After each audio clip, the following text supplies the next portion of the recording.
Good morning, everyone. How are you today? Another episode of Business Development TVTT. You can close the door.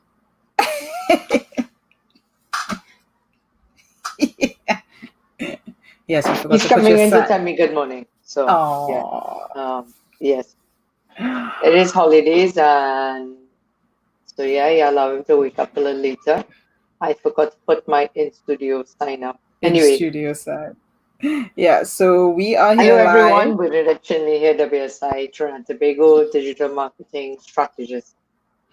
And Hillary De Freitas. How are we this morning? So today we are continuing with Excited for our another BDTVTT broadcast, live broadcast coming to Trinidad Tobago to help business owners and marketing executives make the correct marketing decision. Exactly. Yep. Ready to roll? Yeah. Excellent. Okay. So today, today's podcast, Hillary and I have been, we always go over what we did last month, what we did last week, and we come up with how can we deliver a different topic from the same, how to deliver the marketing points from your point of view, the consumer's point of view. And so, yes, every month, we do research. And today's broadcast is really to help marketing directors, marketing executives, CMOs, team managers to really, for those who understand that their potential of brand penetration, growth in market share, that there is demand for their products and services. If you believe that and you have a 50K marketing budget ceiling cap, then we want to discuss today how you should really be using that 50K marketing budget that you've been given to really deliver ROI. All right.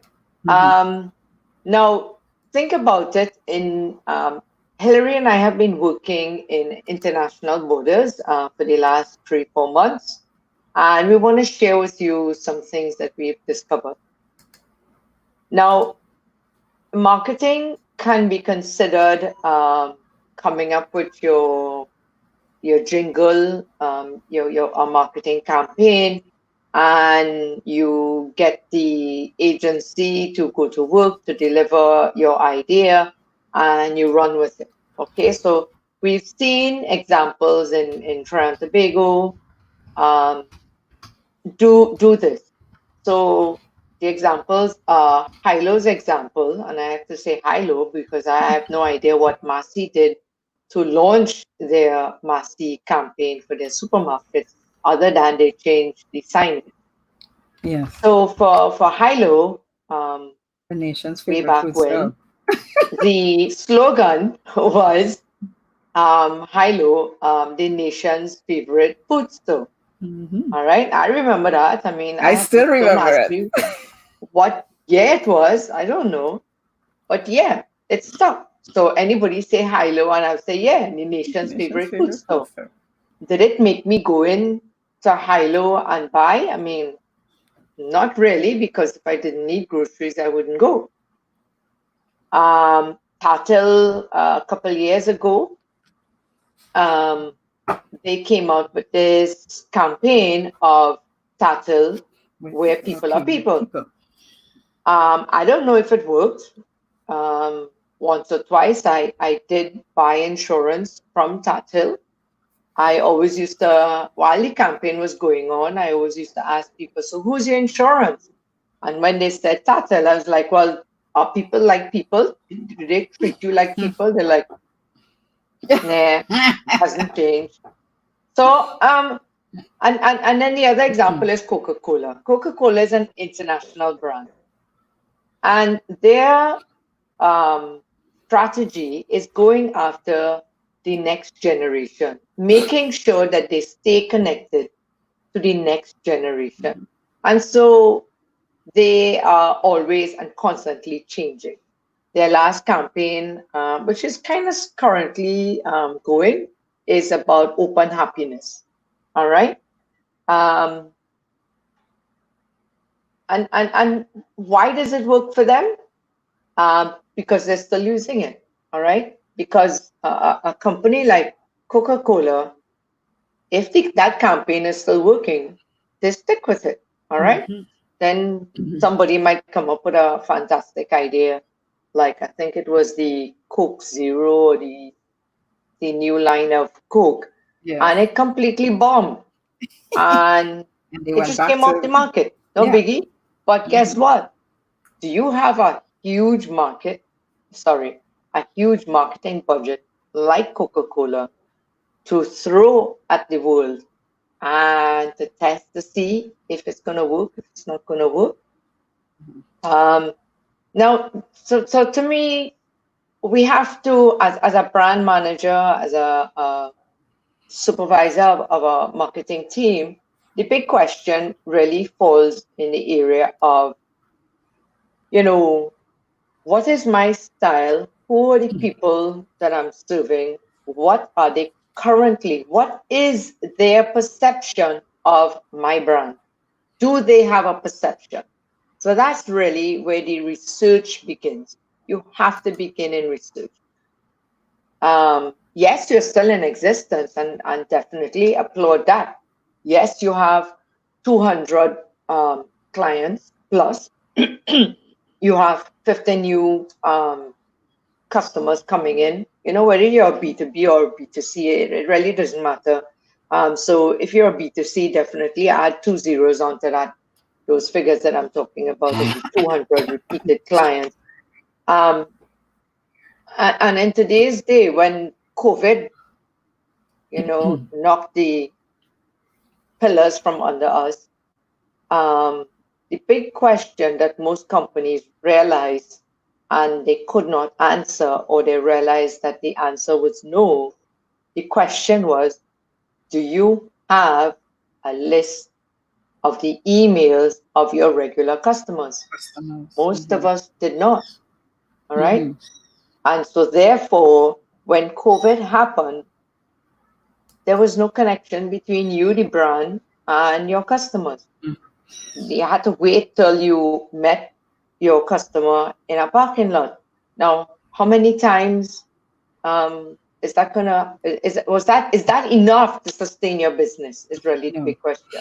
All And I right, guess and I guess from the marketing perspective, a lot of companies they focus on the wrong elements. As you said, the your marketing efforts are where you actually convert and you get the sales. Your marketing leads to the sales. But yes, a your lot marketing campaign should finish with a sale. with Yes. a sale.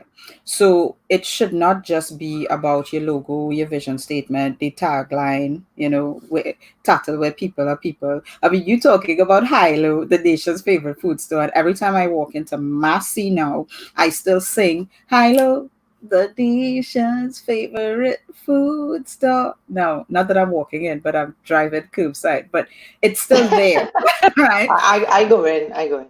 The jingle is still there. So for some, yes, it sticks, but the action of going in, you don't know if that's what's related to it, because the reality is, if you're marketing, the tagline, the slogan, the jingle, all of those things are important, but if they do not lead to a sale, all right, if they don't stick with the customer to the point where it's going to lead to revenue for you, then you throw it out, right? Like Coca-Cola. But the thing is, that kind of marketing has a place. Mm-hmm. You have to be able, in a sense, to put a smile on your customer. You have to be able to remind your customer um, of when you, the customer, dealt with your brand, Mm-hmm. that they had a good experience, that it was Experience, nice, that yes. Mhm. they were fulfilled, that they So in went other in words, for it a must service and match. they got. So the jingle has a place. It has a place, but it must match with your service, right? So, for example, your example of tattle where people are people, and you ask people if they, if they felt like they were dealing How with do you people. feel like, yeah. No. So your jingle, your slogan, whatever, it does have to match, right? What it is that you're providing, Right, right? right. So in So the that's what we were process, talking about, the research. Yeah. yeah, so in the research. So the big question then is, if you've taken the process of coming up with a marketing campaign, you need to ask the questions, as you're saying, how has it worked in the past, right? And how has it worked? It has to be related to your whatever your KPIs are. Is it bringing foot traffic into the doors? Is it revenues? Is it sales? Right? We had not recently, but you shared an example from a mastermind that you were in, where they said that some company, they ran a campaign, they did all the research and everything, and it did not sell one single bottle more of whatever they were. I can't remember the example, right? So you have to be honest enough with yourself to know, how did this campaign work in the past for you and your business? Did it impact your sales? Did it impact your market share? Were you even able to track it, right? Were you even able to say, okay, by doing this campaign, am able to know how many people come in, how many shirts leave my store, pants, whatever it is that you're selling, right? Mm-hmm. So you have to have a way of being able to track it. And the beautiful thing about, I mean, call it a secret, of tracking, the secret to tracking offline, is following what you do digitally. All right, direct marketing. All right, you've got to follow direct marketing principles to be able to track that, right? And uh, that's why we're proponents of digital marketing, right? Because you Yeah. can track, you can get a result and know where that result came from. All right. Yes. um but a lot of people want to take the easy way out. They just want to create an image, slap a tagline on, and run it, right? And if it fails, it fails. They don't know. If it works, it works, you know. But Mm-hmm. when the principles that we use, not only for digital, it starts with research. All right, it starts with the research of what your customers are saying. Then it goes into the copy, right? Conveying what your customers are saying right back to them. All right, it's almost like a conversation. Your marketing has to have this conversation.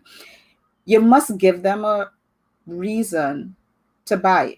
You must give your perfect customer, whoever that perfect customer is, and especially in the realm of B2B, right? As you brought that up, you do have a perfect customer that you want to sell to, and you must give them a reason to buy. You must be able to give them good distribution channels. And sometimes you have to throw in discounts, all right? But if you're doing one, none of these stand on their own. All right. If you decide that I'm gonna just throw out research, your entire campaign will fall. It will. Well, probability of failing is It's a lot massively higher. increased.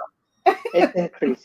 Yes. It's a And then lot. and then you won't know how to fix. You just And throw the baby out with the bathwater, and exactly. you really don't know you actually had something good, that it just needed a little tweaking. Sweet. Now going Which, back to the Massey story mm-hmm, of the nation's favorite food store. I did have a relationship with them in the sense that I felt that they were taking care of me because I needed food. And so therefore I would go to Hilo and buy my food. mm-hmm, And it is the favorite nation's food store food in store. my mind, Mm-hmm, right? Because that's where I went every week. Now, True Value comes along. I test it out. I want to see, what's the difference? Should I buy from True Value? Should I buy from Hilo? And then best the oh, Westbees came into the recipes. market. Food Basket came into the market. The one up in Digger matter. Oh gosh, no, in the Central? east. The big store in the mall, and some Mall. I forget.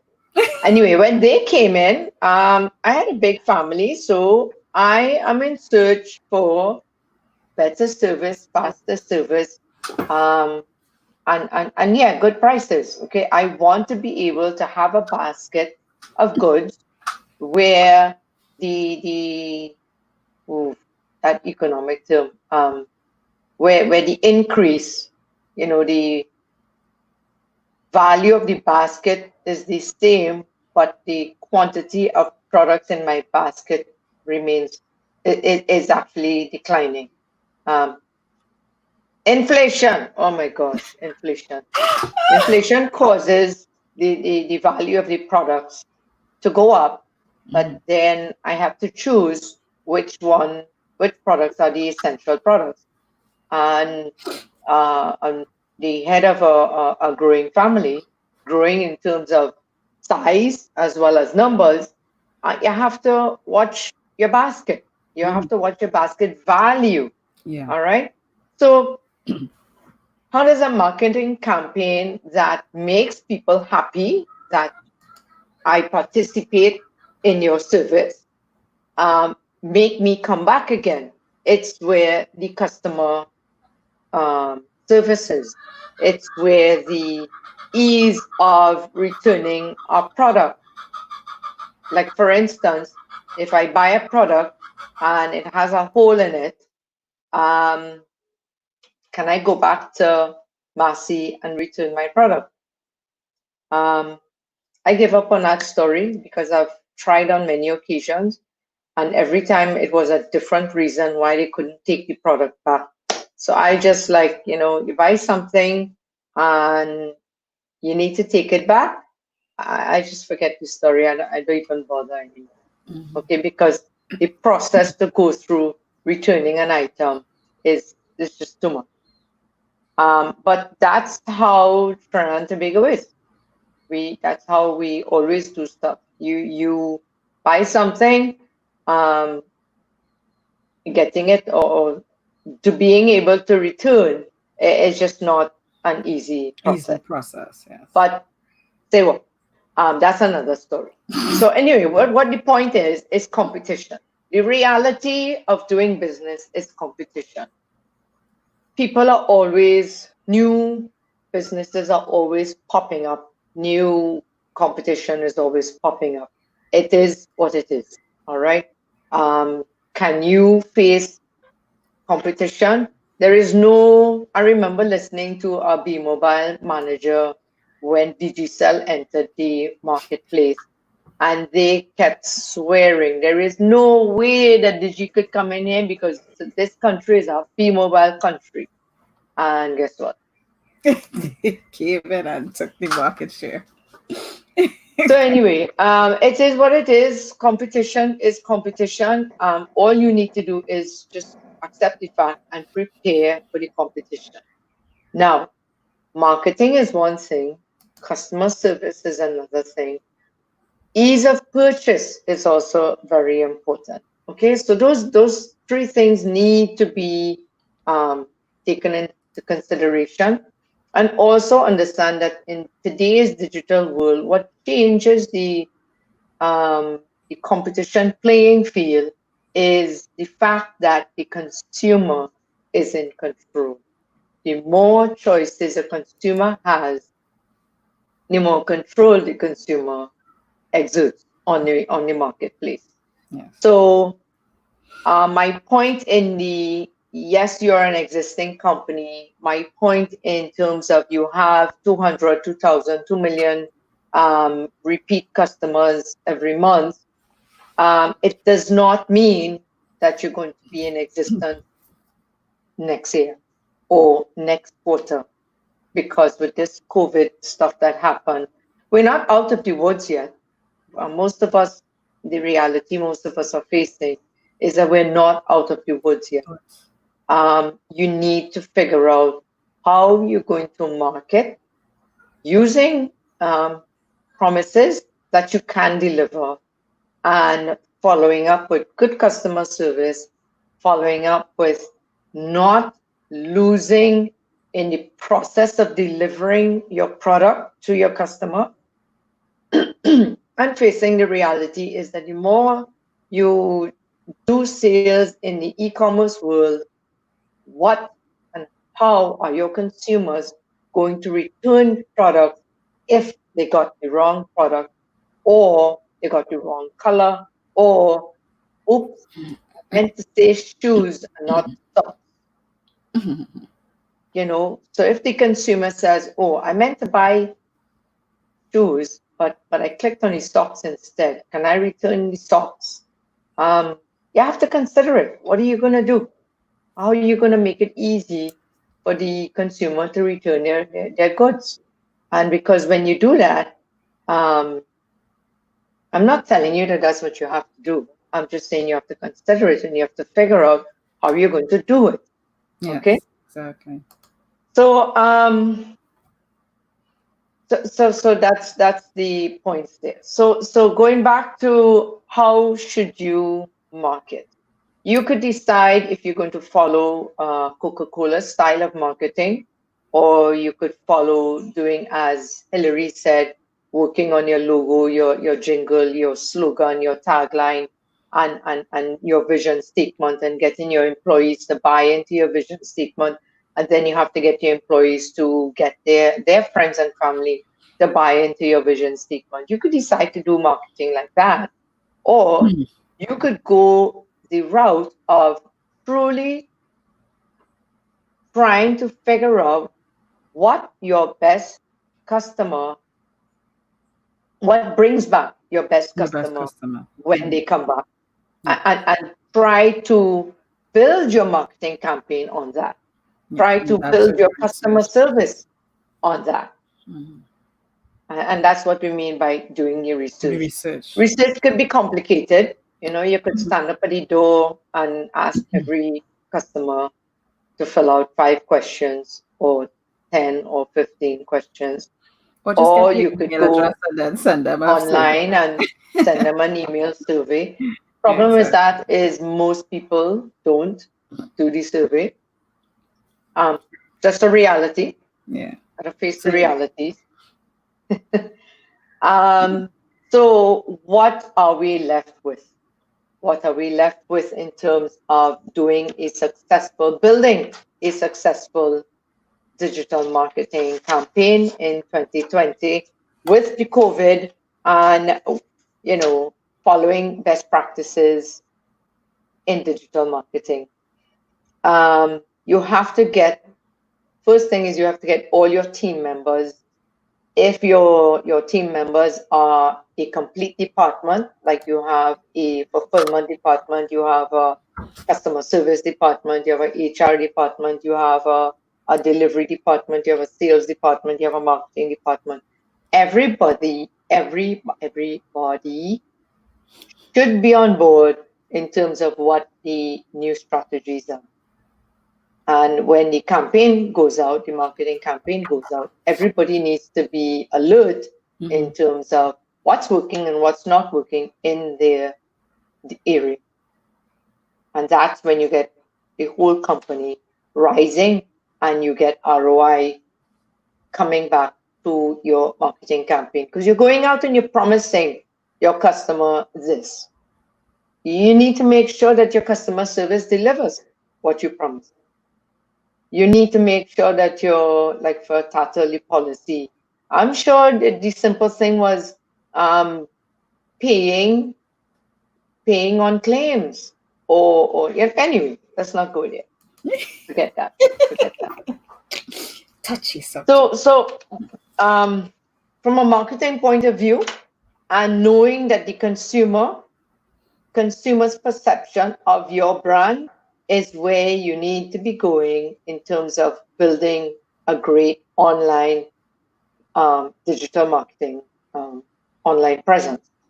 And we're saying also that if you do have a 50K budget, whether that's your ceiling, whether that's your starting, we are saying that if you would take 40% of that budget and put it towards testing. Test to see where your consumers are going to move. Test to see what is going to make your consumer buy more from you and have less returns. So in terms of return policy, I say definitely you need to include that in part of your customer service. Open the floor to return.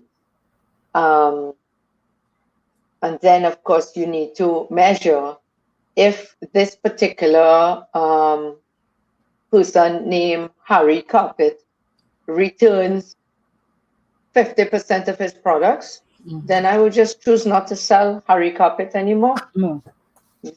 You know, and that's the purpose of tracking your numbers. And tracking, exactly, so that you know what All to right. do. Yeah. So you don't have this Yeah. blanket policy, no returns, when, there's no reason for it.